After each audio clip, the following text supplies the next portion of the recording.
Okay, well, we've made it to the fourth and final video of this series, how I would approach animating this attack combo sequence. And really we've come down to polish. And when I talk about polish, it's really going through everything. First thing that I would do is I would focus on the cog, or the center of gravity, sometimes called the COM, center of mass on a particular rig.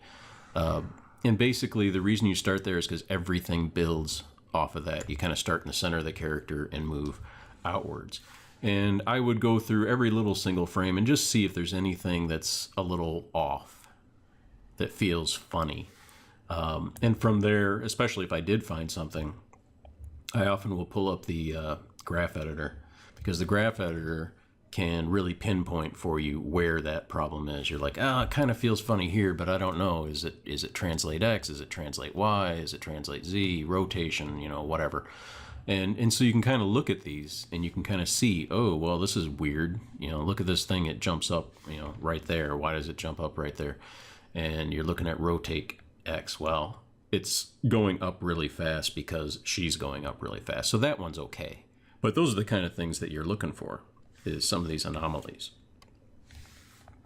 And once I feel really good about the cog, then I can start moving around. I can start moving outwards. Eventually you get to the torso, you get to the arms, you get to the head, you get to the feet.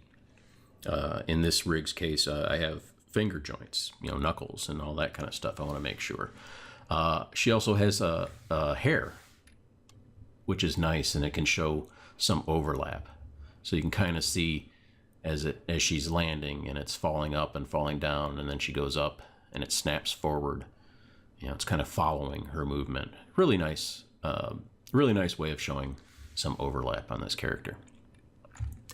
And once I feel very good about that, well, the animation is done. So now it's time to start making it look good, right? So we're talking about lighting and rendering and the different camera angles and, how do I want to capture this? So I started thinking about it, and here I've got this segment. If I bring it all the way back to the beginning, I'll just play it. Here I've got this segment, and it's 86 frames. And 86 frames is 4 frames short of 3 seconds. Well, it's a kind of a cool little shot, and I maybe like it to be longer than 3 seconds. So what if I looped it, and then we'd have a 6-second shot? Well, it wouldn't be all that much fun if I looped it showing the same camera angle. That would be kind of boring. So what I elected to do here, I'll stop this and I'll come back to my 4 view, and let's see, which one is it? Render cam? I think that one's the one. I decided to do 4 different camera angles. I thought that that this one here, the render cam, would be like, I would show this first. Kablam. And maybe it's better if I turn off our NURBS curves here. So I said, okay, I'll have this shot here, and it'll be all pretty cool like that. But I want to run it again. I want to loop it. So then I started thinking, well, maybe I could do this kind of profile shot here, and a shot that might be the way it would look if you were controlling the Lisa character. You're from behind, and then just an opposite angle here in the bottom left from our first angle. So I decided on 4 camera angles. So now I need to make sure that each one of those cameras works from beginning to end, and it makes sense. And you do that, and you think about lighting. And in this case, I've got a lot of territory to cover for lighting, so I really just opted for some directional lights. And directional lights are like sunlight. It doesn't really matter where you place them in the scene, it's more about the angle. And the angle is going to affect shadows. And so once I'm happy with all of that, then it's just a matter of rendering out each individual camera. And I throw it into Blender for editing, and then I can put it together as a looped sequence.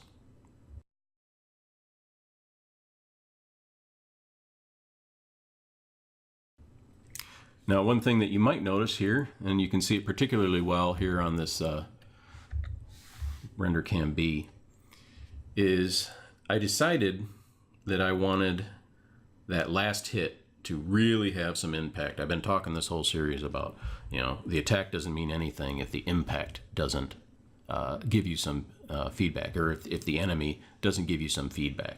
So I said, well, if her last attack is the most powerful attack, then I just want this training dummy to blow up. And it should be easy enough. I'm not an expert on dynamics in Maya, but I should be able to figure this out. Well, it turned out to be a long, crazy process that probably shouldn't be long. Again, I am not an expert on dynamics in Maya, but I will tell you a little bit about the process that I went through. Well, it took me a little longer than I'd like to admit to figure out what my problem was when I tried doing this dynamics in my scene. Long story short, the scale of my scene was too big. I don't know why scale matters. There is an attribute you can do when you're doing dynamics called magnitude. So if the scale is bigger and you up the magnitude, I think all things should equal out, but I still couldn't get it to work. So what I ended up having to do was to open a new scene, and I created, say, a blocks similar to what we have here, and I made the blocks rigid blocks. The plane on the bottom is a passive rigid body. And basically you apply a radial force, which is blowing those blocks apart, and you apply a gravitational force, which is bringing those blocks back down. Once I had that, I took it and I selected all the cubes, not the forces, and I baked them down. Once I baked them down, I was able to get rid of the dynamic fields because all of the animation is now baked to each individual block. From there, I ended up scaling the animation in terms of time and of size, exporting it out, and then importing it into my scene. And that's how it finally worked. And that's it for this series. Thank you for watching.